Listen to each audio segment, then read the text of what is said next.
Lululemon started in Canada. Are they Canadian? They're Canadian. That's why they're sponsoring the Olympics. The legendary Patrick Leung, a.k.a. Bboy Warpath. You go around and your legs are twirling around. Flares. Flares. Yeah. Patrick is a breakdancer and a professional videographer for creators, brands, and fitness content. It almost came in phases. Like, I danced first, and then when I picked up a camera, I like dropped off of dance. What was your first camera? My first camera wasn't even my own, it was my sister's. I realized during that moment, I was like, yo, he's taking a lot of photos, but I actually really like taking videos. Yeah, I felt like taking the videos helped to solidify the moment a little more effectively than taking a photo.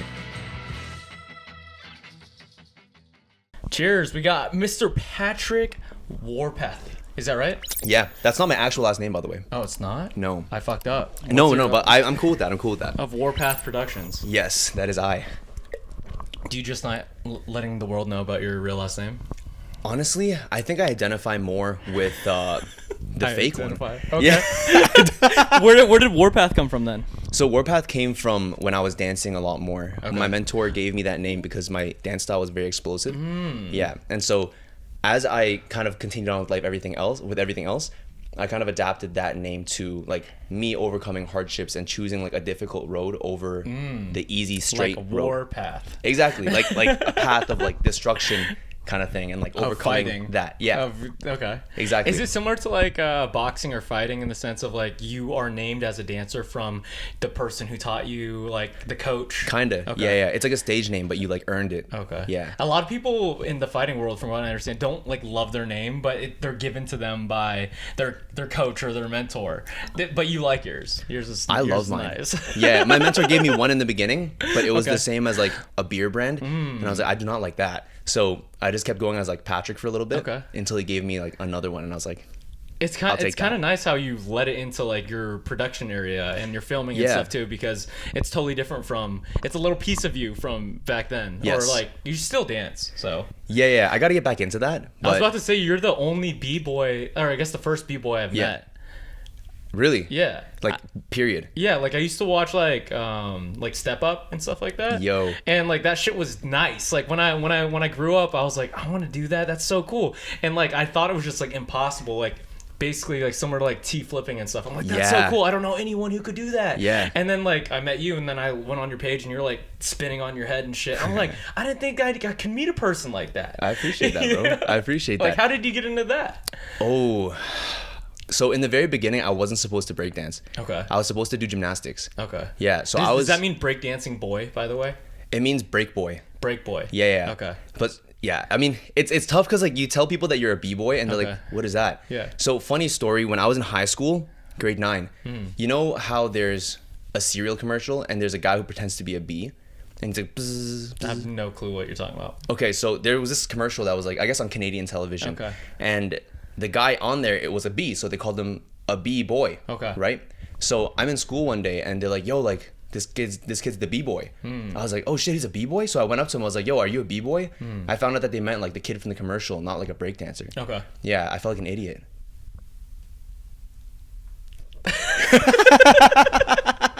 And then you were like, I want to be a b-boy? No, I just walked away. Oh, okay. Yeah. No, by then I already was b-boying. Oh, you were by grade 9? Yes. So you were spinning on your head by grade 9? No.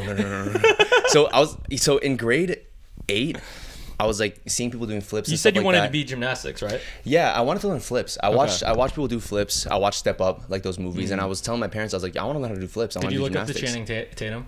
I did, bro. Okay. In the first Step Up, Yeah. I was like, dude, I want to dress like this guy. Flyest white boy, bro. Trust me, in grade 8, I was wearing like Yeah. tight tops and baggy pants because I was like, dude, that's the vibe. Like, I'm so hip hop right now, you know? And then later on, I'm like, nah, this style doesn't really work for me. And then it's back in fashion now. Oh, yeah. Yeah. I was about to say, you're kind of dressing like one right now. Dude, I'm like, it's back in fashion. I gotta start doing that now. Yeah. I'm like a little more built than I was as a kid. So Okay. like it works a little better, you know? Yeah. Yeah. Back then I was I like, feel like baggy clothes look better on built people, for sure. I feel like every type of clothes look better on built people. dude, Yeah. I feel like if you're just healthier and you're in shape, like anything looks better. Yeah. Except maybe, no, tights too, probably. Yeah. Have you Yeah. worn tights before? Yes. They're comfortable, yeah? Remember when the bodybuilding thing was like some guys wore tights and no shorts over it? No. You said you didn't know a lot of fitness people. Like, I don't. Okay. I don't. So like I think I was around 2011. Okay. And people who squatted, like some powerlifters too, like they just wore tights, like dick out and everything, bro. Oh. Yeah, like cakes out, everything. I always thought those were compression pants. I mean, both. I mean, isn't the same thing? Oh. I don't know. What's the difference between compression pants and tights? I thought there was always like more technology in compression that, I don't know, made you feel... I feel like that's just a marketing technique. I think they're the same thing. They got me. I feel like the compression pants might have like a small slip for a phone or something like that. You're right. And tights don't, but I think it's the same thing. There's like moisture wicking technology though. I feel like some tights have that too. Yeah, it's true. They just air out faster. Like Lululemon says their tights are moisture wicking for sure. Bro, Lululemon has really changed in their quality. Good or bad? Bad. Bad. Yeah, they're not as high quality no more. I believe so. Yeah. I could say that because I have like Lululemon shorts that I still have from high school. Yes. And they're rocking still. Right. Yeah. Like your old clothes will last you years, but your new clothes, you get it like Do you know the Lululemon hack? No. Have you ever like ripped a pair of Lululemons? Dude, I know I just said that Lululemon has gotten worse. I don't own anything Lululemon. Oh. I feel like you just don't like the style. No, honestly, I've looked into this stuff before. I just can't justify the price for the quality. Like I feel it and I'm like, this doesn't even feel like it'll hold up. I do like it though. I mean, I also pay at a discounted rate because of training. Do you like Lululemon better or Aloe Yoga better? I don't have any Aloe Yoga stuff, so Dude, I can't tell. I feel like Aloe Yoga's styling is better. I feel like their marketing is better. Yeah. Yeah. When they first came out and they were in LA, like one store. Yeah. I was on Santa Monica, you know where the strip is, where the malls are? Mm-hmm. Yeah, I went through there and I found it there. And immediately I was like, this is fire. Yeah. And then years down the line, now they're in Toronto too. Like they've expanded so much. And they're killing it. Yeah, they're But killing like Lululemon started in Canada. Like Lululemon used to be the shit. Are they Canadian? They're Canadian. That's why they're sponsoring the Olympics. Okay, that makes sense. I had no idea. Are you serious? Yeah, dude, I didn't know. Bro. Hello, friends. I hope you are enjoying the show. I just wanted to chime in and talk to you about Bucked Up. If you need more protein in your diet, creatine to aid your muscle growth as well as recovery, or pre-workout for your demanding sets during your workouts, Bucked Up has you covered. I use their Snickerdoodle protein and creatine monohydrate every single day. And on days I don't feel like working out, their BAMF nootropic pre-workout keeps me swinging kettlebells, running mountains, moving weight inside and outside the gym. If you'd like to try them out and save some money, use code NateBiltz1 for 20% off any order. And back to the show. Dude, Canadians aren't as patriotic as Americans, bro. What do you mean by that? Like, we don't know as much about our history. We don't know as much about, like, the people that come from Toronto that are big. I feel like we're much less supportive as a community. Okay. Yeah. I feel like also like everywhere in the world pays attention to the U.S. Like I came up here, I'm talking to people, and I like even my Uber driver, I was like, oh yeah, he's asking me where I'm from. I'm like from LA. He was like, the fires. Oh my god, this and that. I was like, I don't know anything about Canada. If there was a fire here, like I wouldn't probably know about it. See, so the funny thing is, when there's a fire in Canada, Canadians don't know. Really? Yeah. Like you don't know news of Canada. Like, well, we don't really pay attention. I think there was some, like, in Montreal at some point. Is this what you're talking about, the patriotism of Canada? Like, you don't care? We just, like, don't Why do you think know. that is? I feel like in the States, there's a pride to being able to know your country. But in Canada, it's not the same. It's like, if you know about the country, it's just, there's, like, not as much value placed towards it. Is that why Trump's trying to buy it right now? Is he actually trying to buy it, though? I have no clue. Because I saw the memes and stuff. I was like, this is a joke. I think it's just is it Trudeau? Yeah. Is like stepping down. So like there's like this window that is made, like I don't know, he's trying to change the Gulf of Mexico into the Gulf of America so he could drill oil there. Whoa. Because because just purely because of the name. Like we can't drill oil in the Gulf of Mexico because it's just named after Mexico. Right. Like if it's the Gulf of America, we could get oil, and then hopefully gas prices and stuff will be lower. This is what I have understood. I don't know if this is accurate, guys. Yeah. I don't know anything about this, so I'll believe anything. Yeah, there you go. So back to the B-boy stuff, bro. Like, you wanted to do gymnastics. Why didn't you do gymnastics? So my parents tried to find me a gymnastics gym, and I guess they didn't know enough about it. but they couldn't find one. Okay. But what this they has found, nothing to do with your tights, right? No, nothing. Okay. Nothing. I didn't wear tights as a b-boy. I didn't wear tights. Like, yeah, I didn't end up doing gymnastics. Wearing tights was a whole different thing. Okay. Yeah. I was like, he kept talking about tights. I was like, did he want to wear tights? I've done it once. Okay. Yeah, it was for a shoot. Yeah, it was very comfortable. Okay. I was like, I'm not gonna do this in public, but I'll do it if somebody gives it to me and they're like, yo, you need to wear these. I'm like, that's fair. I need to wear them. Okay. Yeah. If you call them compression pants, we'll wear them all day though. I used to wear compression pants at the gym. I wore them under my shorts. There you go. So you wore tights. Yeah. At the gym, it was like they were a little bit tighter than regular tights, but yeah. So Yes. gymnastics. Yeah. So gymnastics. I wanted to learn flips. My parents couldn't find a gymnastics gym, but they found a dance studio. Okay. So they enrolled me in breakdancing. They teach like hip hop and stuff too, but they enrolled me in breakdancing, and I was like, kind of disappointed, but I was like, all right, why not? And during that time, I saw my friend do a turtle freeze, and that's kind of just like a freeze position where your elbow is kind of stacked in your like torso area, and you're just on the hand, Okay. supporting yourself. Yeah, so your legs off the ground. Two hands. Okay. Yeah. So it's kind of like a cooler version of crow. Yes. Yeah. Crow is on two. No, is it? It's inside, right? Oh, that's the elbow one. No, so it's different. I think other kinds of athletes do it too. Okay. Like I've seen like calisthenics athletes do it, kind of just like in like this, and then the other hand's here. Okay. Yeah. But I saw a friend do it, and I was like, yo, I want to try. Is that the one that they go like this out of it? Yeah. Okay. Except you're like stationary. Okay. Yeah. So I saw a friend do it stationary, and That's I'm like, called turtle. Yeah. And I'm like, yo, that looks really cool. I want to try that. He's like, yo, you probably won't get it. Like, This was it took me a during the while. class. No, this was in grade 8, like at school. Okay. Like during recess. Someone's turtling that recess like that. Yeah, he just came through, was like, let me show you a party trick, and just does it. And everybody's like, wow, that's so cool. And I'm like, I want to do that. This guy's like, you probably won't get it because it's kind of difficult. And I tried it, and I'm like, is it like this? And I just did it. And I'm like, wow. yo, like, I need to see how far this can go. Yeah, and that's kind of like... That's how you got into it. Yeah. Was it popular here? Because like I didn't. Again, before I met you, I've never met anyone into it. Right. It's tough to say. I honestly feel like as the your culture... boy Nate does it too, right? He does. That's how I met him. I met him through breaking. Oh, that's wild. Yeah. So it's pretty sick. We known each other for like over 15 years because we've met like back when I was in grade 9. That's wild. Yeah. So, is it popular here? The culture has grown, but I wouldn't say it's ever really in the mainstream like that. Right? I feel like the art in itself comes from like hip hop roots. Okay. And so it's more of kind of like an underground style of art. Because like when Step Up came up, like I feel like a lot of people wanted to dance. Like when that came up. Yeah. But they want to learn the flashy moves, you know what I mean? So people didn't really train enough to be able to do stuff like that. I think that's a lie. I think they wanted to learn it, but it's similar to like flips and stuff. Yeah. I don't think it's attainable for me. Yeah. You know, like I don't know how to learn that. Right. You know, like I didn't know where the first step would be if I saw a flip or someone spinning on their head. I'm just like, that's cool. I'm not going to try it because I'm going to hurt myself type of deal.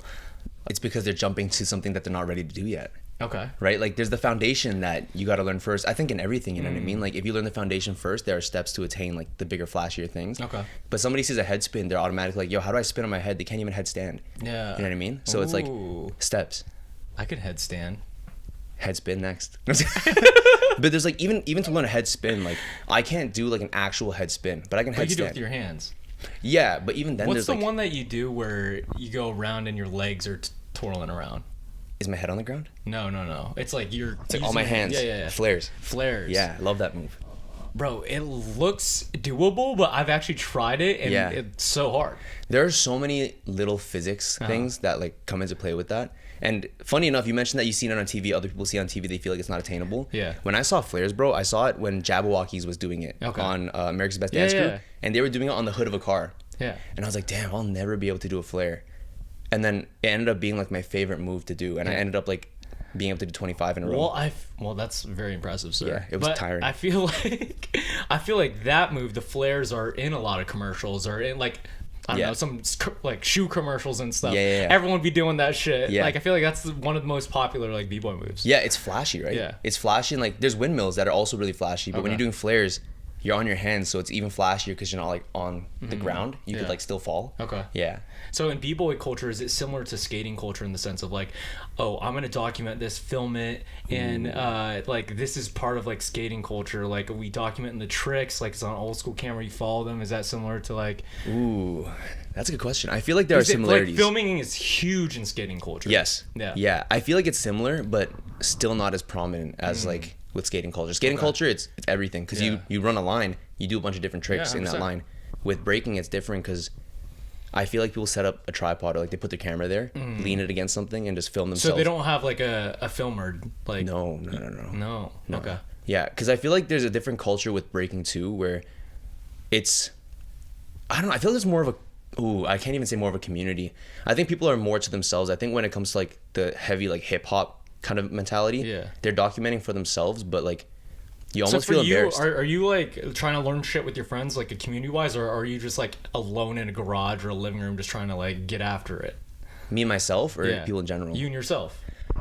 Or people in general too. Yeah. So I think the culture of breakdancing, there's the concept of like crews. Okay. Because like in my head, when I look at Step Up and stuff, everyone's like in a crew. Bro, like like what's up? Like, fight with me, fuck with me, bro. It's basically what that is, right? Like I think having crews, it helps you grow. You have more people to practice with. There's like that camaraderie. Yeah. So there's a lot of that. For me, I found that I like practicing around people, but I've had a hard time hanging out with like my crew.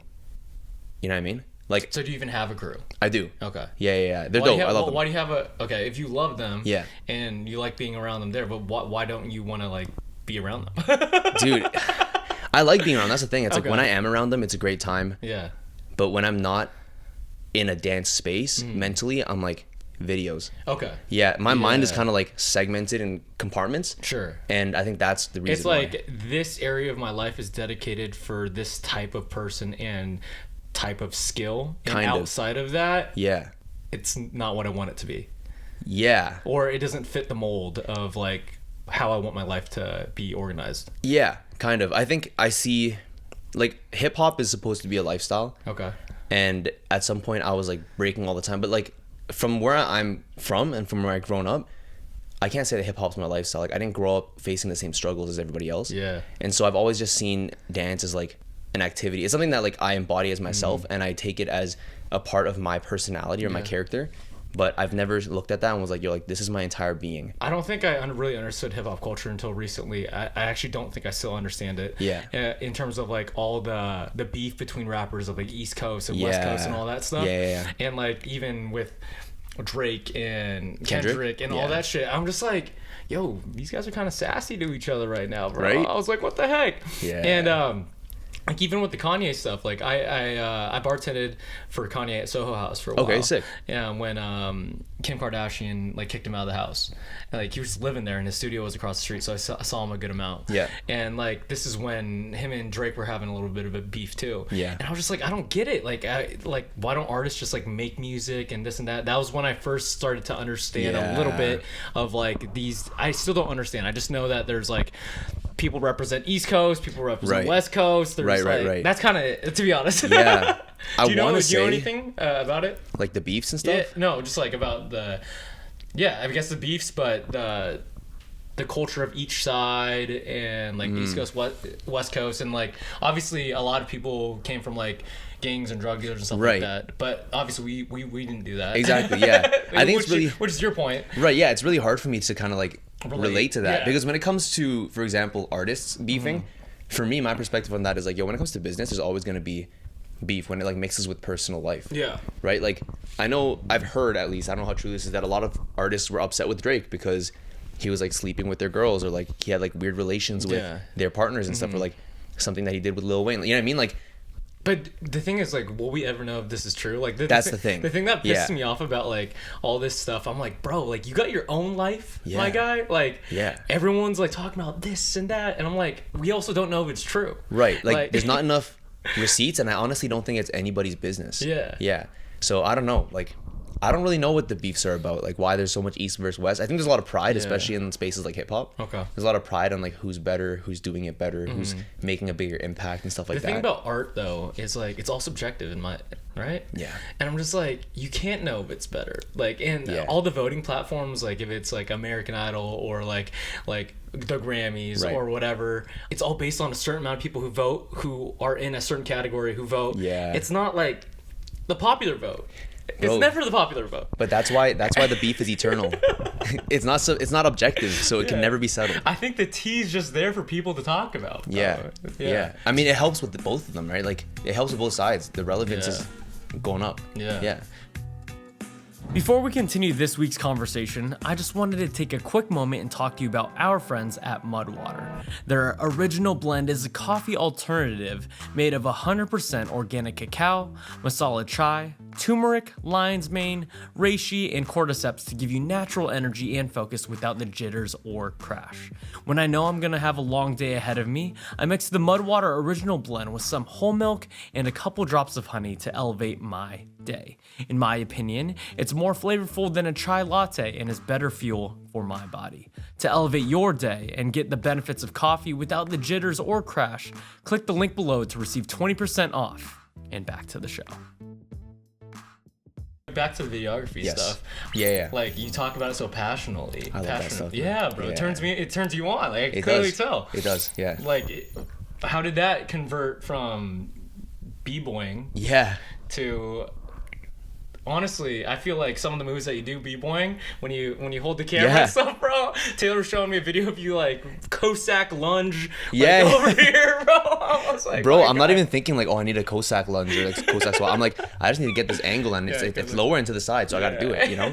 And then I saw a video of you like running with Nate, bro. Like, I was like, my boy's booking it with his camera, and you're not even looking at anyone in front of you, bro. Like, I was like, people don't know videographers out here be working, bro. You see those memes, videographers never die? Yeah. It's like it's cool. Like you can do like the craziest stuff. Yeah. But like I feel like having the camera means you have to be aware, you know what I mean? So you gotta know like where you're going at all times, stuff like that. When did you pick up your first camera? Like you didn't do it much for no b-boying. No. So it almost came in phases. Like I danced first. Okay. And then when I picked up a camera, I like dropped off of dance. What was your first camera? My first camera wasn't even my own, it was my sister's. Okay. So my sister is my younger sister, 2 years younger.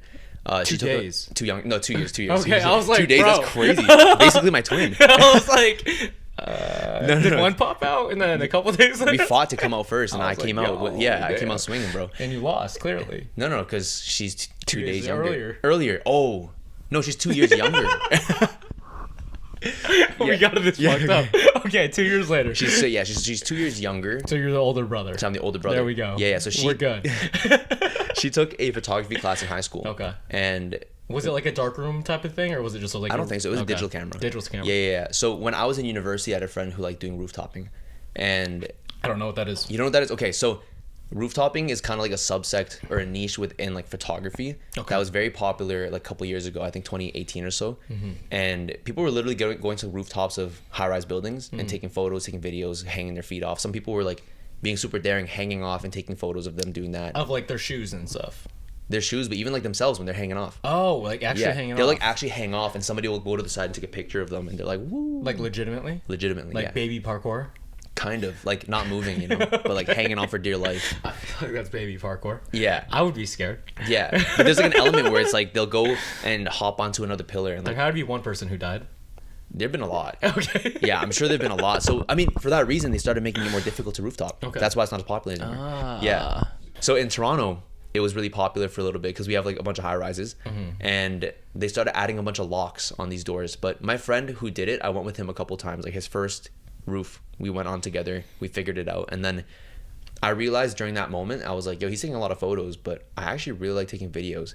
Yeah, I felt like taking the videos helped to solidify the moment a little more effectively than taking a photo. How so? Because when you take a photo, it tells a story, but there's a lot up to interpretation, right? Like over time, when you see, like when you look back at the photo, your memory might have changed. You might look at the situation a little different because perspective, right?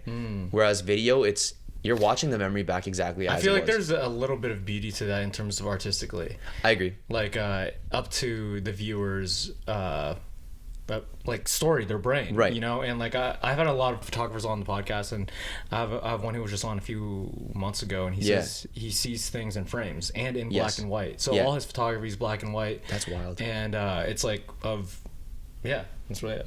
To be honest, I've never understood black and white photography. It's moody, bro. See, like, I'm not even gonna speak on that because my perspective is very different. I don't think I'm knowledgeable enough on that to see why it's beautiful.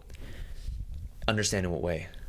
You said you don't understand black and white. Do you understand like the artistry of film? Yeah, I love film. I think it's great. Just like film photography. Yeah, I think it's amazing. I think capturing the moment in the instant, not being able to look at it again and redo the moment, I think that's beautiful. And it's like an art. Like you have to see it like right there and click it. And you only have 10 squares. Yeah, because I shot some like point and shoot film for a little bit. Okay. Yeah, because I was like, dude, this is like such a novelty kind of experience, you know? Yeah. But that's how they used to do it, and people are like so turned on by it. Dude, it was a trend for a little bit. I feel like it's not as trendy anymore. Really? But I mean, not here at least. Okay. Like some people still held on to it. Yeah. But it's not as trendy. Like for a little bit, the mainstream was doing it, you know? And I feel like it's not doing that as much anymore. Like people aren't doing that as much. Maybe I'm just slightly biased. I have one buddy who strictly just shoots film. Yeah. And he gets flown out to like Italy, Rome, like, and just shoots like models. Like modeling is, I think the film photography is still big in the model world. What's his name? Tyler Wyman. I don't know who he is, but I have a lot of respect for like soul film photographers because you need such a skill, you need such an understanding of lighting, you need such an understanding of like the settings of a camera, and I feel like anybody can take a digital camera and get a decent image. Not everybody can take a film camera and get a decent image. Yeah. So back to why you love videography instead of photography. Yeah. So I mean, what your photographer friends say about like being able to imagine certain moments around the photo. Yeah. For me, or it could be him too. Like he's telling his story perspective through this lens, and then he'll in the description or whatever say like what is going on or like their title of it, and like it would be up to like, for example, I don't know what a good title would be, like I don't know, title and then the photo, and then based on that title you would interpret that photo based on whatever you named it. I mean, for me, the way I see video is take that, but now you can show people. You know what I mean? Okay. Like if somebody's reading the description of how how a photographer sees a photo, they're imagining it, right? Yeah. But if I'm trying to express like that same energy in a video, now they can experience it. Give me an example. Well, video is a medium where you can kind of shape a reality. Like let's pretend we're talking about like real life situations. So like let's say I'm at an event. You can shape the way people see an event or how people experience an event from that video in multiple ways. You can make the event seem like extremely lively. You can make the same event seem like a little more kind of like boring, toned down.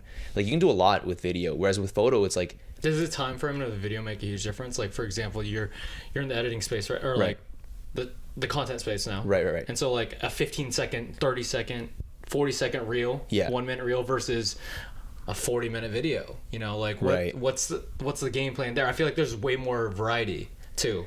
Yeah, I agree. Like telling a story in 15 seconds versus telling a story in 40 minutes. There must be a huge different game plan. I feel like telling a story in 15 seconds is harder than telling it in 40 minutes because each second counts that much more in a short form video. So if somebody watches it, it's going to be a lot more dependent on like the quality of storytelling, the quality of like the shots and everything like that. A 40-minute video, like it takes a lot to retain somebody's attention, but how do you not tell a story in 40 minutes? Like you have all this time. Like if you have 40 minutes to shoot a 40-minute video, you just keep it rolling. Yeah. You know what I mean? And it's like, it's not like telling a specific story, but it's like delivering exactly what you just lived through. Which people do love. Exactly. They love the documentation of that as well. Sam Sulek. Yeah. Yeah. Sam Sulek. Exactly. Sure. It's just like, boom. And then there's the Casey Neistats of the world. Yeah. Yo, Casey Neistat is a GOAT, bro. GOAT. Yeah. And like everything that he puts out, bro, like I don't usually stop it. Like, I watch the whole thing. Yeah. If it's 5 minutes or 30 minutes, it's all the way through. He's like, very good at every shot stories. Is like planned out. And the thing is, it doesn't take like, he doesn't use technology that much. Like most of his titles and stuff, it's all on a piece of paper, bro, and a marker. He's extremely talented though. But like, he revolutionized the game so much by doing stuff like that. Like before that was like, ooh, this is edgy, you know, this is different. Yeah. The thing that fucked me up with it though is like he had a kid at like 19 or 18. I didn't know this. You didn't know this? No. So he has an older kid who was like our age, I think. Yeah. And like he was living in an RV van like with his baby mama at the time. Yeah. And then he left because he wanted to make these videos, and he was on food stamps and all this shit, bro. No way. And he figured out with him and his brother to get an HBO show and like get all this shit, and like it's stories like that that really inspire me, because like I don't have it that bad, you know. I'm like, if this dude could do it, why can't we? Why can't we? Yeah, you know. And it's really inspiring when you hear that. It's also like, stop complaining, bro. Like when I hear people talk about that shit too, like including myself, like I complain. Me too. You complain, right? Yeah, I complain. Yeah, we both complain. Yeah, and then I'm just like, why are you complaining, bro? Like when I see like his videos and stuff, like from where he came from, right? That's why I love documentaries, bro. Yeah, I watched a lot of videos on Casey and like a lot of interviews that he's had, people kind of like picking his brain. That's crazy that you don't know this then. Yeah, I didn't watch like that many because in the beginning I was like, yo, what's the hype about Casey Neistat? Don't cancel me, please. But after I watched a couple, I'm like, yo, I really respect this dude. I mean, obviously there's differing perspectives, right? Like he really hates moving shots. I love moving shots. Yeah. But that also comes because like moving shots, like shots where like the camera itself isn't moving. Like he likes movement to happen within the shot, so like the camera is still it. Yeah. Well, I think that's also in the sense of like he films himself. Yeah. You know. Yeah, but like, he likes, for example, like camera still, actions happening in the camera. Like you've done a lot of video stuff on YouTube. Like I've seen your stuff. Yeah. Like for you, most of your stuff is that way. Like you're not moving with your camera, are you? No, I mean, I love moving shots when I film other people. If I'm filming myself, I have to have them still, unless I have somebody else, you know what I mean? That's what I'm saying. Yeah. Like, he only films himself, though. But he doesn't have to. He doesn't have to, but, like, that's the beauty of, like, why everyone follows him, though. Because he does everything himself. Yeah, it's extremely relatable. Yeah. Yeah. Yeah. Yeah, there's another creator. Her name is Riza. Okay. And she, like, she's from here. Okay. But she... Shouts out Canada. Yeah, she's doing it big, bro. Like, she's taking elements of, like, film, but she also does a lot of her shots are just tripod or like they're very planned out if there is movement. So well done, bro. Yeah, it's like you watch creators like that and I look back to like Casey and other creators who are doing a lot of film looking stuff now, like very cinematic stuff on even Instagram. And I'm like, yo, these guys are doing it without having people film them. They're doing it on a tripod. Yeah, like it's impressive. Yeah. So going back to you picking up your scissors camera, like, how did you expand? Yeah. So I picked that up and I started hanging out with my boy Nate more. And I'm like, yo, let's just like... He was like your best friend growing up? Yeah. Okay. I was like, bro, you guys are let's boys, go I shoot. can tell. Yeah, dude, we've known each other for so long. Yeah. Yeah, we're literally like brothers, bro. Not literally, but you know. But we like, I would hit him up. I'm like, yo, bro, let's shoot something. We would take photos. We would take random videos of us just like doing anything. I tried doing YouTube videos like back when I first had that camera. Yeah, I use those to like practice editing. Like I learned how to edit on Sony Vegas. Yeah, as like my first editing software. Yeah, it was kind of old, but I learned that on my own from the very beginning. Okay. Is that like pre GarageBand? I don't think so. I've actually never used GarageBand. Okay. Yeah. So this was a while ago. Apple equivalent of whatever that is. Yeah. Yeah. I'm not sure, but yeah, Sony Vegas I used in the beginning. Tried to do some YouTube videos here. I think this was like when I was in university, like second, third year. Okay. Yeah. And I practiced. I didn't keep up with the YouTube stuff, but I enjoyed it a lot. And I just practiced more and more. And I took more videos of like Nathan. Yeah. And then eventually I got asked if I was down to like edit stuff. For him? For like bloggers. Okay. Yeah. So, bloggers. Yeah. So back then there were people that were on YouTube that kind of like, they're known for being bloggers. And like they were typing blogs. Kind of, yeah. Okay. But they also did like video blogs. They were like influencers. Okay. So like the ones that posted photos, like how did they find out about you? I don't know, bro. Okay. Oh, actually, how did they find out about me? I had a friend at one point. She was into blogging. I think she was friends with other people. Eventually, I got roped in. I hung out with them, went to events with them, met more people. So it was like a word of mouth kind of thing. Okay. Yeah. It's honestly, I think back, I don't really know how it like lined up. Okay. I'm like, holy crap, like that was cool. But I made good relationships with them. Yeah. And they asked me to edit. Yeah. Since picking up that camera, did you know that this is what you wanted to do? No, I had no idea. No idea. No. It's so when I bought my first camera in, man, I don't even remember, 2017, 18. No, I bought my first camera at some point, and immediately when I bought it, I was depressed. I was sad. Why? Dude, it was the first time I spent a lot of money on a single purchase. Okay. Yeah, and because I spent all that money, I was like, I don't know if it's gonna be worth it. And I'm the type of dude that likes to have a lot of like habits and a lot of hobbies, right? So me knowing I have a lot of hobbies, I was all worried this that money could have been going somewhere else. No, it was like, what if I'm not gonna stick with this? Like, what if I do something else after, and this is just like a hobby that I'm into for a couple of weeks or months? Is this like I can't let myself down? I have to use this shit. Kind of, yeah. But the thing is, like, once I bought the camera, I started filming more, still doing shoots with Nate. Okay. And then why were you depressed then? Dude, because I didn't like, there was no returns. Okay, yeah. Yeah. And then people started asking me eventually if I'm down to do shoots with them, and I was like, oh shoot. You started editing first, right? Editing first, yeah. Okay. Editing first for like people in like the creation space. And did you like editing? I liked editing. I found it like I took it as practice. Okay. Yeah. So for me, if it's practice, it's not work, guys. Yeah. If it's practice, it's not work. So I'm seeing it all as practice, especially in the beginning times. Like, dude, I was doing everything I could. Like, anything that people were asking me to do, I was gonna do. Yeah. Because for me, I'm not like, I don't do this. This is not my niche. Like, I don't want to say stuff like that. I want to learn. Yeah, for me, it's like, if it's something I've never done before, I can learn something here. So I was taking on everything that I could, edits, shoots, everything like that. And I was burning out a lot, but I enjoyed it. Like, you had to like it a little bit though, right? I enjoyed it, yeah. You enjoyed the whole process. I enjoy learning, right? Like, the idea of progressing and learning things, I love. I feel like I like learning too, but when, for example, I have an A7 III. Okay. I edit a little bit, but I haven't spent like hours upon hours learning. Like, once I hit a wall when it comes to technology it's just harder. Like, for example, I could spend hours like learning a calisthenics skill. Yeah. And stick with it. Yeah. Or I don't know, like cooking. Like, I'll keep cooking the same thing until I get it right. Yeah, let them cook. You know? Yeah, let them cook. But like, for some reason with like technology, it's just been more difficult. Like, not saying that you can't do it. Like, I feel like you have to really enjoy to stick with it, because like there's so many barriers that you have to keep hitting, and then like finally break through. Hitting and finally break through. Yeah. And no one really understands it until they actually do the thing. Right. You know? Yeah. That comes with the passion for creating. Like, for me, again, that whole thing we talked about with like telling a story and being able to shape it in a particular way. Yeah. I love that idea. Like, I love the idea that I can capture moments and put something cohesive together out of like seemingly nothing, or like seemingly mundane everyday things. Like, I can shoot everyday things and make it seem like the most awe-inspiring thing, and I'm like, this is amazing. Like, I can make people look at like the little things that people usually forget and start appreciating them. Yeah, like the small B-rolls and stuff like that. Yeah, man. Like, my whole thing before was like, I want to show everybody the world through a child's eyes, because like children look at everything and they're like, whoa, like this is sick. But we get older and we get lost in like the hustle bustle of every day.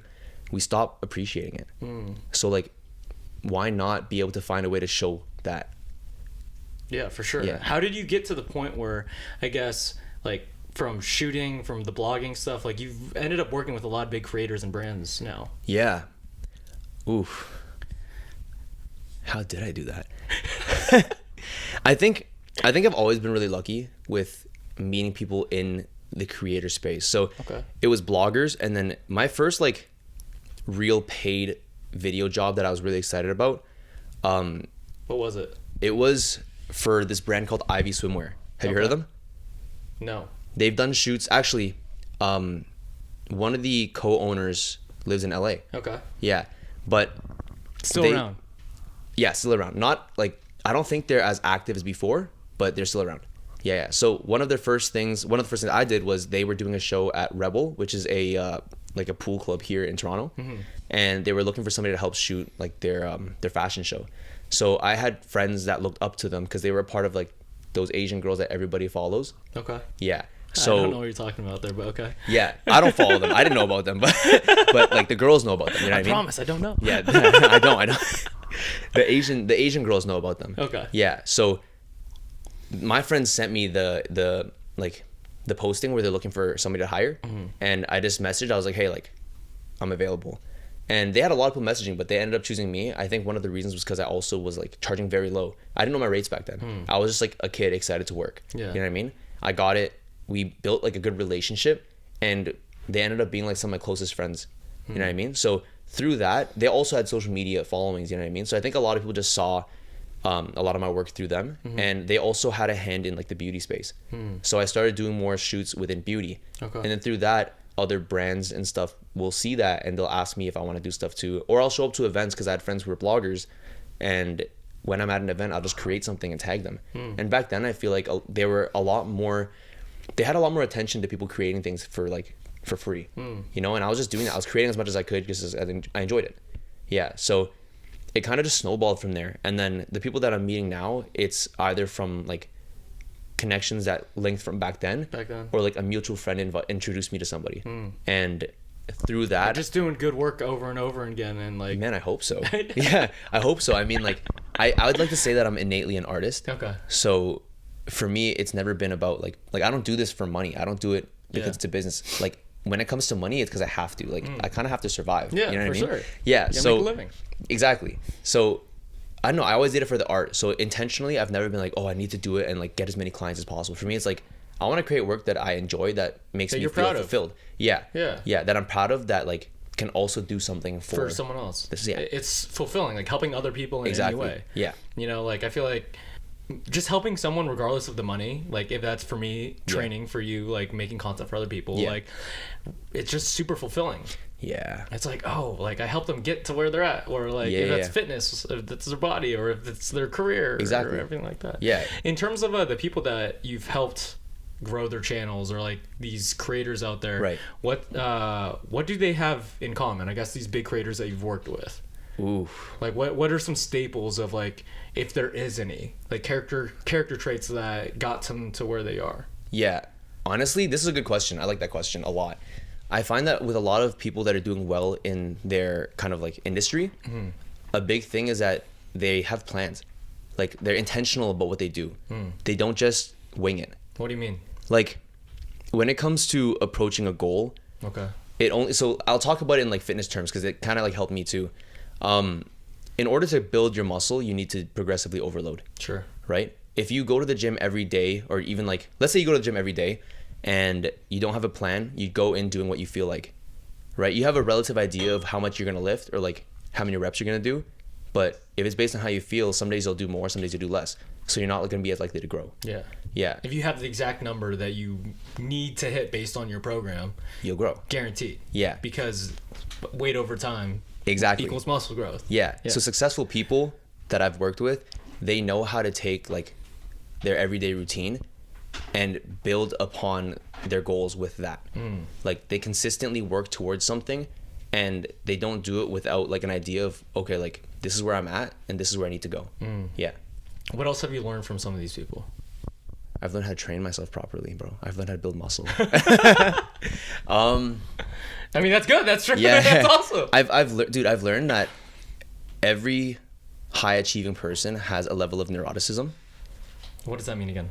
Like they get hyper fixated on certain things, or like in some ways they're neurotic, like unnaturally fixated on certain things, or like extremely perfectionist. Yeah, at something. Okay. Yeah, and like have you ever heard that somebody who is a genius is gonna have like kind of an equal level of madness, like everything's balanced kind of thing? I think so. Yeah, it's kind of like that. But like when I see people who are extremely neurotic and I see them being like very successful, I'm like, this is exactly why. And a lot of people see neuroticism as a negative thing, but for me, I'm like, they wouldn't be where they are if they didn't have this trait to kind of drive them forward. Yeah. Does that inspire you? Yeah, man. Yeah. I found that like because of that, I'm like okay if I'm neurotic. If I find myself being neurotic, I'm like, no, this is what it takes. Does that make you more neurotic in like your work? It makes me feel like I need to be more neurotic in certain ways. Like when I'm trying to develop good habits, it makes me feel like I have to be more structured. Because for me, my life has always been like not as structured, being an artist. And because again, like we're trying to build, I've had to implement structures. And in order for me to go from like one end of the spectrum to another, I have to develop good habits. And I'm not going to do that if I'm not strict on myself. 100%. Yeah. Just going with the feel, not it. Exactly. Yeah, I love going with the feel, but I think it has to be a pick and choose kind of thing. Yeah. Yeah, I feel like there's some things like for golf. I grew up playing golf, right? Right. And I had this golf coach, and I was like, oh, I feel like I'm hitting it this way. He was like, bro, fuck your feelings. Like, you're not doing it that way, though. You know? Yeah. Like, you're swinging from right to left when you're swinging left to right. I was like, no, it's going right to left. He's like, look at the fucking video, bro. Yeah. You're swinging left to right. You know what I'm saying? Right. Like, there's an objective point of view to, like, everything. Yes. And, like, just because you feel it's going a certain way doesn't mean it's going that way. Yeah. And sometimes it does. Like, I feel like in today's society, at some points, this is very particular, but, like, there's an overvaluing of how somebody feels when it comes to having to complete a task. And I feel like we're very gentle to people in certain situations, And sometimes people learn better that way, but I feel like as far as growth goes, it's not always the best way. Yeah, you talk about learning a lot, bro. What's your form of learning? What's my form of learning? Yeah. Like how I learn best? Yes. I learn best visually. Okay. Which kind of makes sense. So YouTube videos. YouTube videos, and trying them myself. Okay. Yeah, I'm like, I like watching something and then envisioning myself do it. So like something I'm learning recently is snowboarding. And before, you're pretty good at it. I saw some dude, videos. I've only gone 3 times. Wow. Yeah, I appreciate it though. Yeah. The first time I went, I did terribly. This was like years ago. Your ass got like a big bruise on your tailbone or what? Yeah. My tailbone probably like I couldn't sit probably for like months. Yeah, but back then when I first did it, it wasn't intentional. It was like I'm gonna try this, I'm gonna try that, whatever. You know. This recent time, like the first time I went this year, which would have been the second time in my life. Before I went, me and my girlfriend, we were watching YouTube videos trying to learn and like get an idea. Without actually doing it first. Just like mentally. Yeah. Mentally prepping. Yeah. Okay. And then on top of that, I was envisioning myself on the slopes. I was imagining how the snow would feel on the board under my feet. Wild. Yeah, and I was standing there practicing my postures.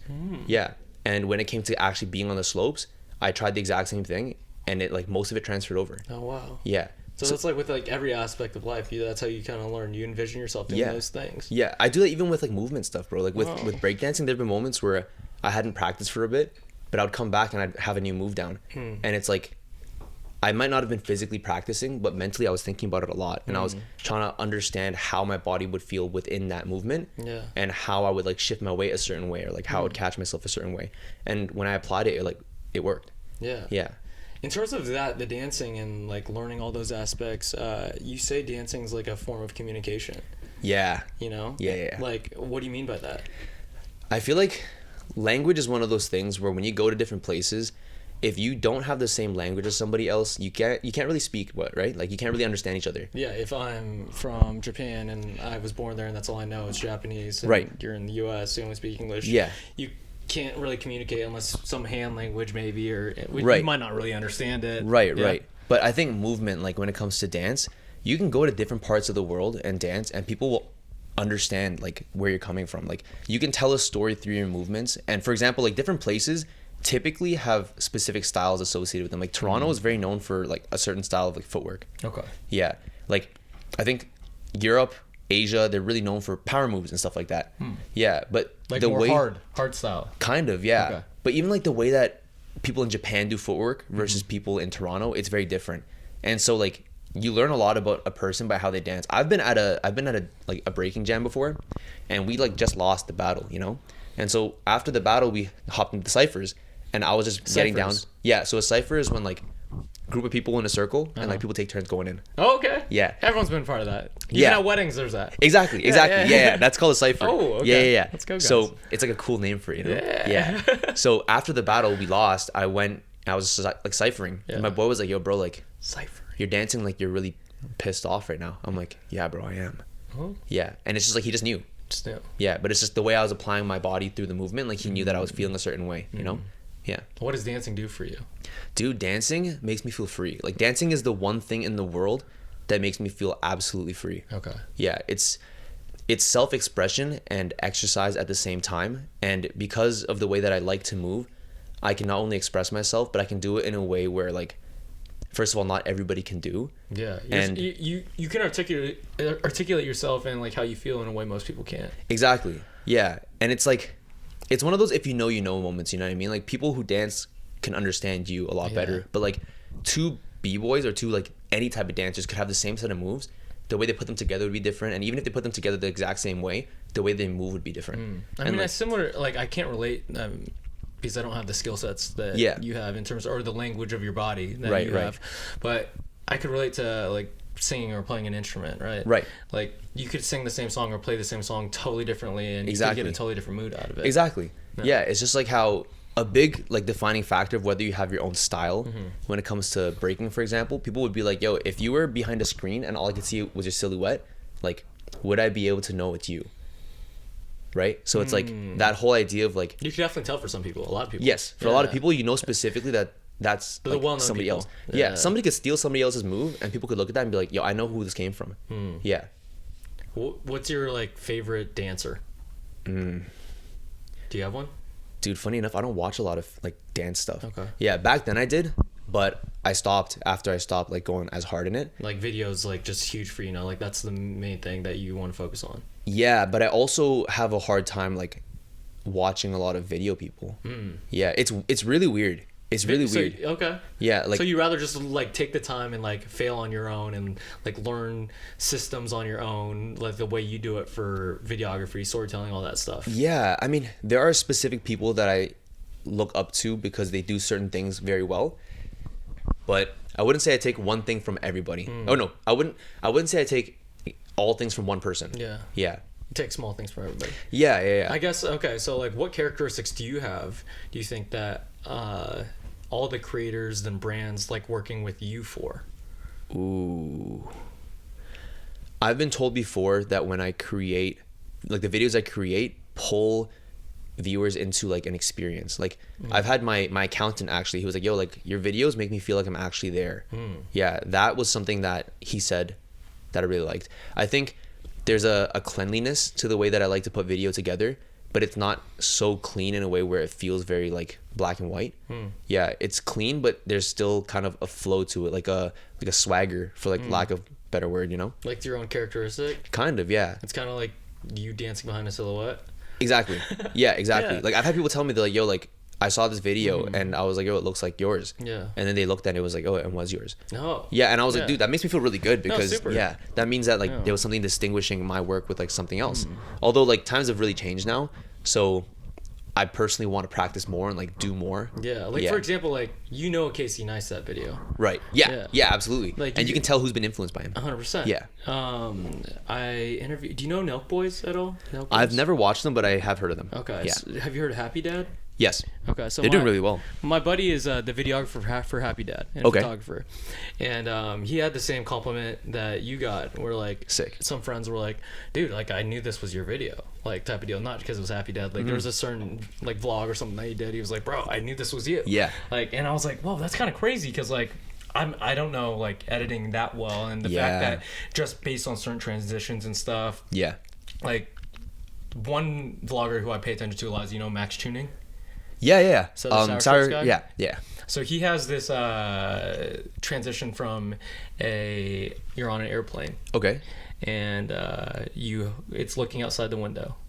Tell me it's a zoom transition, bro. It's you close the window and you open it and you're somewhere else.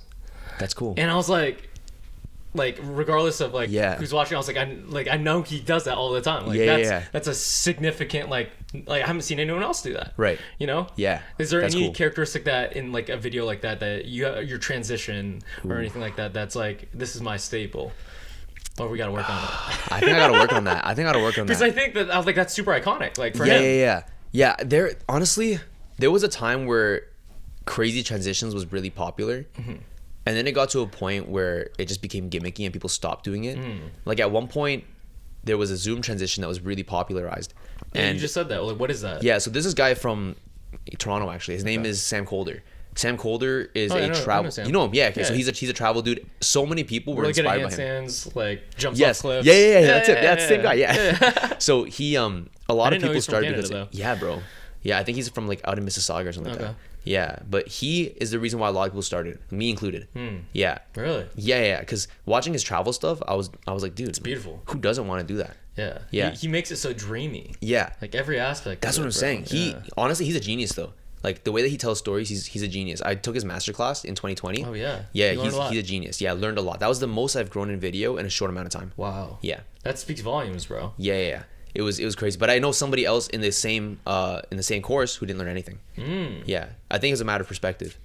I also think I was talking about this like plenty on this trip, like how good of a student you can be of the course. Yeah, like, I think so too. There's plenty of people who could buy the same course, who could take the same class, and I don't know. We could compare it to Animal Flow today. Me and Patrick took an Animal Flow class today. I love Animal Flow, and like you or me could have taken out way more from that class than someone else. Right. Right. It's true. Based on like how much we paid attention or how much we tried. Yeah. Like there was some parts of that I was like, I'm tired. I don't want to really stretch my leg that fucking high. Like, but if I was like, and then parts of it today I was like, oh, I'm gonna get my leg up there, get that scorpion as high as possible. You know. You came to a difficult class, bro. The scorpion was bodying my shoulders. Oh, okay. One thing is like I've done scorpion a lot. Yeah. So like in yoga, it's a different name. Yeah. It's a different name. They probably call it something like really majestic. Maybe. Yeah. Like what was it like? The water lily. So there's the bear or what is it? The bear. Loaded bear. Loaded beast. Yeah. Loaded beast.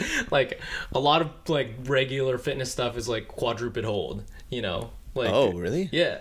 So like the names that they were saying, I was like, because like a lot of it's in yoga, a lot of it's in like other areas of fitness, and they're just naming it these crazy things because it's animal flow, and I'm like, I kind of like these names too. I feel pretty primal, bro, when I do that. Oh yeah. Yeah. What do you like about the animal flow, dude? So I got injured a couple months ago. My elbow, I had tendonitis in my elbow, and I wasn't able to dance anymore. So I haven't danced in the last like 3-4 months. But I've been using animal flow as a way to get used to bearing my weight again. And it's been also good at helping me learn unfamiliar movements, as well as just regaining strength in like different positions, regaining mobility and everything like that. Yeah. It really opens you up. It's like kind of like a harder phone. I don't know. It's similar to yoga, but like it's, I think, a harder workout. Maybe. Ooh, I don't know enough about yoga. Okay, you haven't done a ton of yoga. No, I've done like maybe 1 or 2 classes. Okay. Yeah, but like I like animal flow better because you've done it more. That too, yeah. It's more applicable to things I would do in everyday life. Yeah. I mean, not everyday life, but like the movements I feel like are more applicable. Like I'd be more likely to do animal flow movements than to do like yoga movements. Yeah. So for storytelling, what makes a good story? Ooh, wow, dude, that's a deep question. For me, a good story has to create like an impact, right? Like there's beginning, rising, action, like all those like steps of a story. But I think for it to be a real good story, people have to feel something from it. Like if you're an audience, like if you're in the audience and you're like experiencing the story, if it's in video form, for example, like you got to feel something, bro. Yeah. Feel something. Yeah, like Give me more, bro.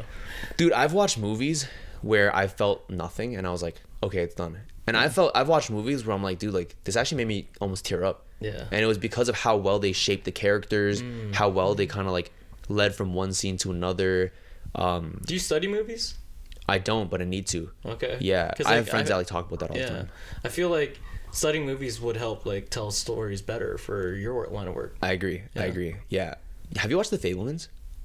No. That is The Fable ones? The Fabelmans. No. That's one of my favorite movies. Oh, check it out. Yeah, I think that is supposed to be kind of like a autobiographical movie on, I think it's Steven Spielberg. Okay. Yeah, it's one of the very like popular guys, but it's very well done. Yeah, that one I've watched like multiple. The first time I watched it was on a plane, and I almost teared up on the plane. Oh, that's like, wild. damn. I kind of love that when you're unexpected. You're like, I'm bored. Let's find a movie on the plane. You're like, this changed my life. Yeah, it's and then you so land and you're like, oh, that was so nice. Yeah, it's so good. Dude, speaking of planes, like you've traveled so much like through like this line of work. Like, did you ever think this camera, like this editing skills would take you all over the world? Oh, funny enough, my boy Nate, me and I used to talk about this all the time when we were younger, and I always told him that one day I want to be able to travel and film stuff. And you're doing that. Yeah, like when I'm not seeing my own progress, sometimes I'll talk to him and he's like, dude, like you're doing what you said you wanted to do back then. Yeah. He's like, you're like, bro, like you're doing it. Yeah. You know, and that's something about like just progressing through life. Like we've all achieved something that we said we wanted to achieve before. Yeah. You know, and then we forget about it. Yeah, because we're aiming for something higher now. Yeah. What was it? I think it's Confucius or something. It's like desire's the contract you make yourself to being happy until you get what you want, and then it repeats. Yeah. Wow, that's good. Yeah. Yeah. Like you're desiring something for so long, and you finally get it, and then you're like, okay, cool. Like I want something else now, you know? Yeah. And that glimpse of happiness is just like, boop. Yeah, it's interesting. I was listening to this podcast recently, and they kind of talked about how attaining something is not the best part of like achieving a goal. It's like the middle stage where you're working for it. Yeah. Fuck yeah, dude. So the traveling. Yeah. Did I ever think I would be doing that with the camera? Nah, dude. Like growing up, my parents were very traditional Asian parents. You're not Filipino, right? No, I'm Chinese. Yeah. I couldn't be on this and tell them I'm Filipino, bro. Like people are gonna know. He said I lost the color in my skin. I kind of believed it. I lost my tan, guys. I used to be darker when I played a lot of soccer. I believe that. Yeah, football. Everyone tans a little bit in the sun. I tan a lot, bro. Yeah. You worked with a lot of fitness influencers, bro, and I think I was looking at one of your videos. You met the Liver King. Yeah. And you ate stuff. Dude, yeah, I ate liver. I ate liver, testicle. Right? Of what? I think cow. Of cow. Yeah. You don't know what testicle you ate? I don't know. As long as it's not human, I'm good. How was that?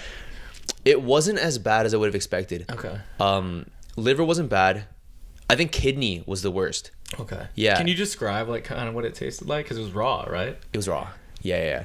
Testicle actually wasn't bad because afterwards his chef made us testicle ceviche, and that was actually not bad. Yeah, the kind of citrusy flavor kind of like made it a little better. Yeah. Let's go eat your balls, guys. Okay. Continue. Don't eat your own though. Yeah, kidney was the worst, but I think it's because it kind of like filters the urine and stuff. Yeah. So it like had this strange taste to it. Yeah, liver wasn't that bad. Is he a cool character? Is he a cool guy? Dude, when we met him, he was a really nice guy. Yeah, he was a really, really nice guy. I remember being very surprised because I was like, I don't know what to expect going in. Yeah. But he was just like very brotherly with us. Yeah. I listened to Will's podcast with Chris Williamson. Yeah. And he was talking about that was the hardest workout he's ever done. Oh yeah, dude. What was he doing? Barbarian or something like that? He was like carrying 2 kettlebells, dragging a sled. Yeah, running through rodeo. Yeah, running through rodeo. Yeah. And like it was the hardest thing that he's ever done, he said. He said it was like one of the hardest workouts. He like almost passed out. Yeah, dude. Multiple times. Did you document that? I was there. Yeah, I was there. It was really wild to watch. Yeah. I mean, on my end, I always feel like I'm doing it too. Even though I'm not. I'm just like, I'm there and I'm filming, so I feel like I'm doing it, but I'm not. Yeah, what is that feeling like when you're just documenting it and you see this guy who's obviously you're working for, but like he's a friend, right? And he's suffering, bro. Like, because you can't say anything behind the camera. You're like, oh, bro, you got it. Like, you can't say that, right? You're just documenting it. Like, are you smiling? Are you kind of like, what are you doing? Bro, there are moments where I'm watching him struggle and I'm like, I'm so glad that that's not me. Like, bro, we were in. It's for the content, bro. Yeah, dude. Have you heard of Alma? No. I think it's a drive from Denver, but it's like at elevation, and he did a workout there. Okay. That was the first time where I was like, dude, like this guy might die. When he was pushing himself that hard. What was he doing? He was doing a circuit style workout. Okay, like CrossFit-y type of deal, like. Not really. It was like, I don't even have the list anymore. But he did deadlifts, shoulder press, a lot of the stuff to failure, and then all the cardio stuff was at the end. So it was like, I feel like one was a rower, one was a stairmaster. One was a bike. He was just going at it, and because we're at elevation, we weren't used to it. So he was facing the effects of altitude sickness almost. I was chilling because I wasn't like working myself, but I could feel myself like losing my breath more than I would have normally, you know, without working out. Yeah, and this guy's like looking like he's about to faint, and I'm like, yo, this is it. He's done, and then he just like takes another step. Like he's like, yo, I have to finish this.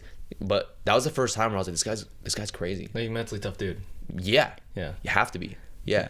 The Liver King situation, my memory is really bad, but I remember he struggled for that too. The Barbarian was crazy, bro. Yeah, he said it was the hardest workout that he's ever done. There were cops that drove by and they just let us do it. What? Yeah, bro. It was really weird. Have you been to Universal when you were in LA?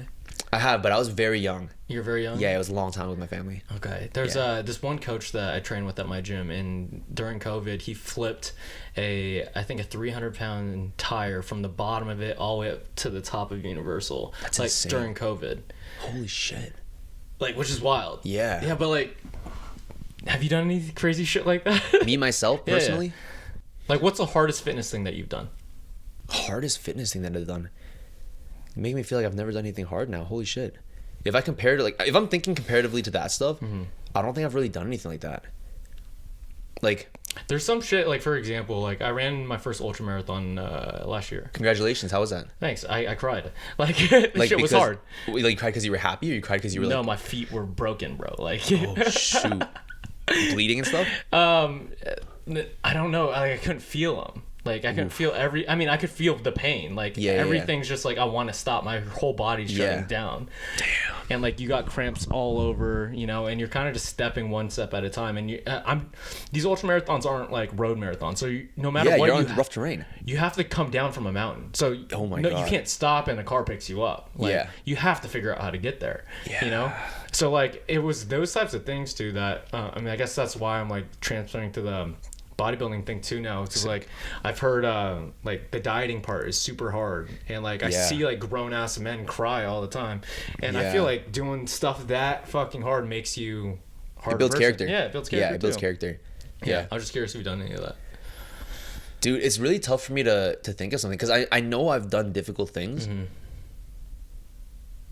I can't recall them. No, it's weird. I don't know what it is. Like, I know at one point I made it a habit to like do difficult things very often because I knew that it built character, and I was like, if I do it once and not after that, it's never gonna get easier. Sure. And like the task itself doesn't get easier, but mentally overcoming them gets easier. I think, you know. Yeah. So I tried to make it a habit to like keep doing that over and over again. Yeah. Like I grew up playing sports. I grew up doing martial arts, like all that stuff, you know. Yeah. So I'm sure there's something there that had me like gasping for my life. Yeah. I just don't remember what it was. It's just all hard things are easy for you now. I wouldn't say it's easy. Yeah. I would just say that, I don't know. Nothing specifically stands out, but that makes me think that I need to push harder. Let's do it, bro. I want to hear it later. Yeah. You think about it. It's just a matter of like what it is, because it's like I don't really want to do cardio. That's fair. Yeah, cardio is just tough. You'd rather look good and just like be strong. Bro, you will not see me at an ultra marathon. Let me tell you that right now. Yo, have you heard of the company called Think Media? I feel like I have. It's like YouTube. So I've learned like a ton of stuff. It's like tutorials on video editing and like podcast setups and stuff like that. And I've just like skimmed through their things. And there's a videographer in there, similar to like your job. Yeah. And like his key thing of whatever it is he's now the main content creator, and he has like a Patrick Warpath. Like, good for him. Yeah. And he was like, his thing to Patrick's like, bro, the only job that you have is make me look awesome all the time. Like, that's the bottom line. Wait, like, his name's Patrick too? No. Okay. I'm saying like, okay. I was like, whoa. Yeah. It's like at the end of the day, like that's similar to the main thing. Like, make the person look awesome all the time. Yeah. Yeah. And I guess so. Like on that note, like, how do you make them look awesome? Ooh. How do I make them look awesome? Luckily, a lot of the people that I work with are already awesome. There you go. You know what I mean? But I think it comes down to like highlighting the strengths in their character. You know what I mean? Like, I think everybody has parts of their character that somebody somewhere might not seem like, might not feel as desirable. You know what I mean? And I think it's important as like the people behind the camera that we're expressing these people in the most accurate way possible. Like, if I'm working with somebody, it's because I have a respect for them personally. Like, I like working with people that I can get along with, that I can respect, right? And so for me, it's like, how can I show the world the way that I see them, right? Because for me, it's like, I respect them for a specific reason, and it's not just about like physical capability for me. It's about character and like the quality of character, values, all that stuff, right? So I like to hold myself to a high standard when it comes to stuff like that, and so I want to be able to show the audience like what I see. I feel like a lot of... Because I feel like you get to know them as well, right? Yeah. Like, you get to know their character traits. Yeah. And what you admire about them. Yeah. And you're like, oh, I'm going to highlight that shit. Yeah. Yeah. Because everybody talks about, oh, like, if you like something, other people will too. So I kind of take that with character too. It's like, if... You think that's real? Yeah. Okay. Yeah. I think if you like something, there's got to be, like, there's 8 billion people in the world? 8, I think. Yeah. There's got to be at least another person that likes it. You know what I mean? One person. At least one person. Yeah, there's no way there's not another one person. You got to be like extremely... I mean, give yourself more credit than that. You feel like, I feel like more... 3 people at least. Maybe a few hundred. Yeah. But even that, it's like, they say that you can build a very successful business off of 1,000 people. Just 1,000 like, true fans. Yeah. Kevin Kelly. You're right. Yeah. Right. So it's like, out of 8 billion people, of course. Yeah. Yeah. Yeah. Do you want to start making content for yourself too?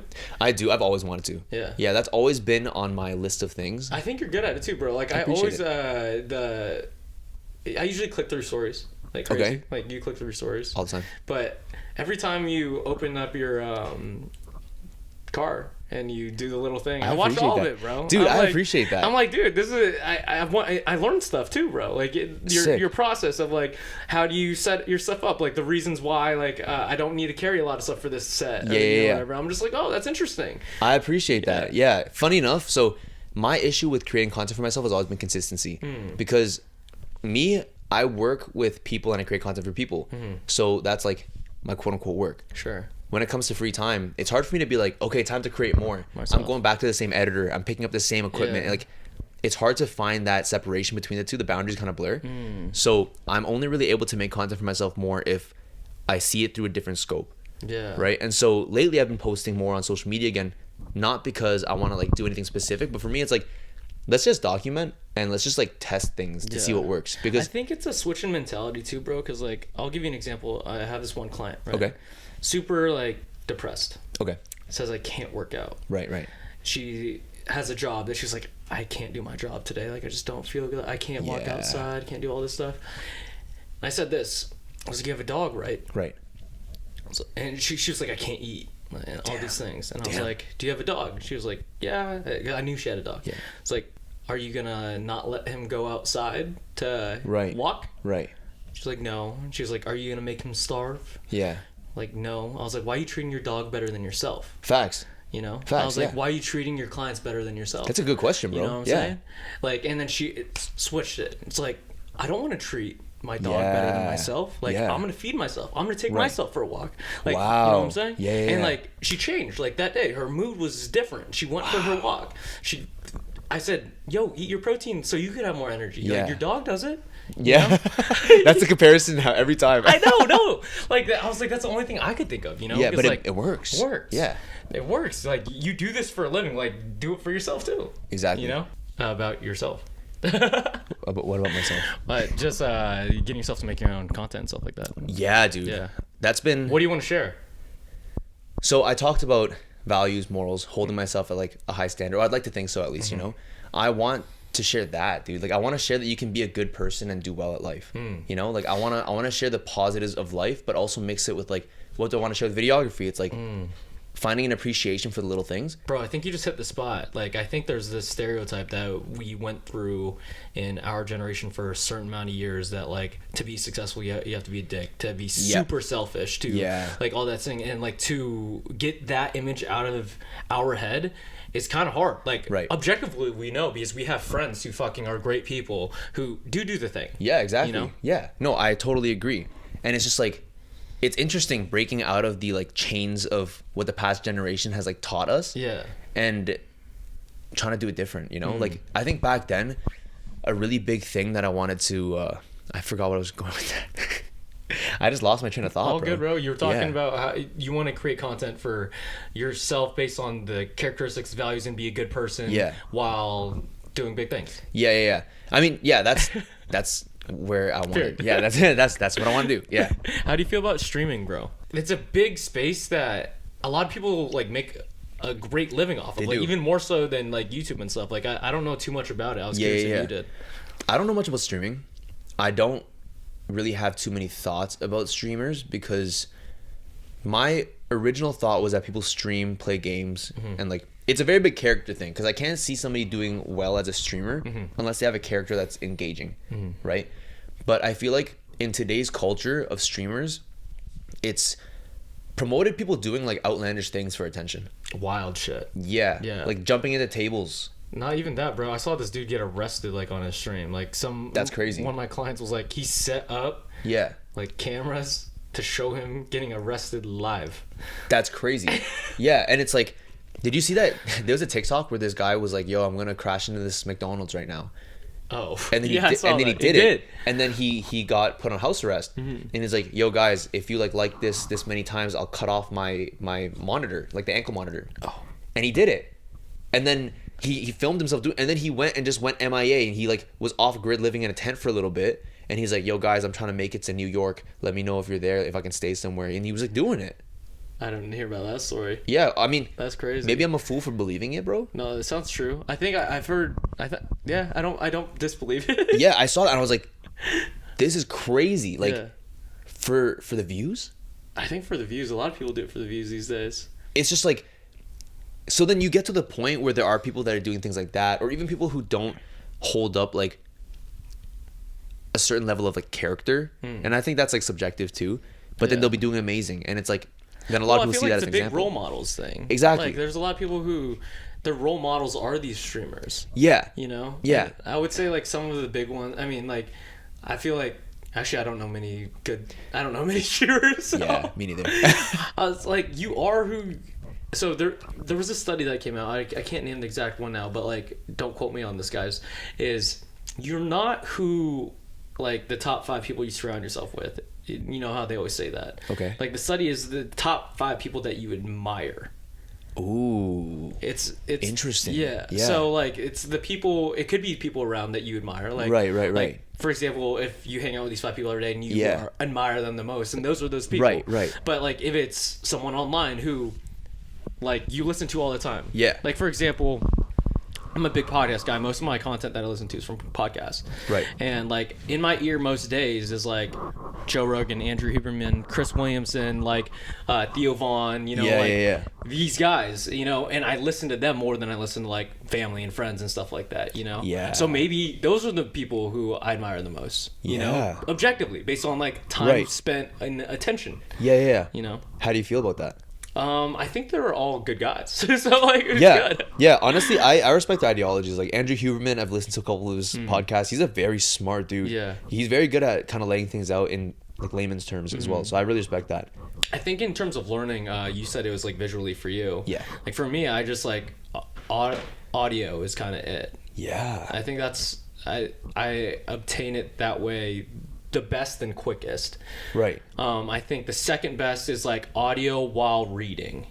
Okay, that makes sense. Yeah. And then third is like visual. Okay. But in terms of skill set, it's going to be like someone showing you, like, like kind of doing it yourself even, you know? Yeah. Like the best is doing it, like, to do that. But like in terms of just like learning something quickly, like having an idea about it, it's audio. You just got to listen to it? Yeah. I don't know, listening to things for me doesn't work as well. Yeah, like I think if I am in a lecture, for example, then if I'm in a lecture at school, I'm not going to remember it as well as if I'm like seeing something written down on a board or something. So what I did is like I would record every lecture. Yeah. And I wouldn't really understand it in class. Right. Because I wouldn't really pay attention. Right. But I'd listen to it. Yeah. And then I'd get it. Which is kind of crazy. Interesting. Yeah. Is it because you can kind of play it back if you need to? Yeah. Like if I don't understand it, rewind. Don't understand it, rewind. That makes sense. Keep going. Keep going, you know? That makes sense. Like that. What do you call it? So I want to talk about fitness a little bit. Yeah. So you're good at a lot of things, bro. Like you could handstand, you could fucking dance. You are good at like a lot of regular fitness stuff. Like, you know, like what does fitness mean to you? Ooh, fitness for me means... And what does it do for you? Yeah, fitness for me means like discipline. It means good habits. It means health, like wellness. One of my biggest dreams is to be a ninja assassin. And actually? Like like no joke. Okay. And like articulate what is it, a ninja assassin? So for me, like, it's are you trying to kill people out here? So for me, it's not about killing people. Okay. For me, it's about having the physical capability to be like Deadpool. Ooh. Yeah, it's like having the physical capability without actually doing it. You know? Like I love the idea that you can navigate your physical spaces and your physical body in a way that is like so maneuverable and so adaptable to so many different environments. Yeah. So fitness to me is getting closer to that. Like, as weird as it sounds. It's not sound weird at all. So like me doing animal flow, the more mobile I can be, the more like I can withstand physically, the closer I am to that. Me taking boxing again and like doing martial arts again is me being more like combat trained, not to like fight people, but just like it just feels good, dude. But also, you're confident too. If you had to fight someone, like you have the ability, like you have that superpower. I'd like to think so, bro, but like I don't think about that often. Yeah, like I think that I'd be capable, but it's like the two things I think about, like when you walk into a room to feel confident, it's like one, you could either out sprint anyone there, like as a young man, or you could stand your own in like a fight if you had to. With most rooms, it's I can handstand. With rooms with Taylor, it's not.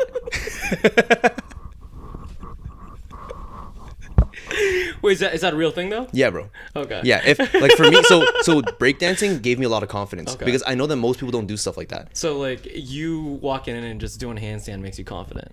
Kinda, yeah, bro. Like me knowing that I can do a physical thing that most people can't do, I'm like, okay, like this is something that I can be confident in myself, and so I let that confidence kind of play into the rest of my life. Where like I don't have to be shy, or I don't have to like, you know what I mean? Yeah. Like obviously, I mean, you're pretty funny too. You just go with the flow. Yeah. I appreciate that. Yeah, I'm like pretty chill until I'm neurotic.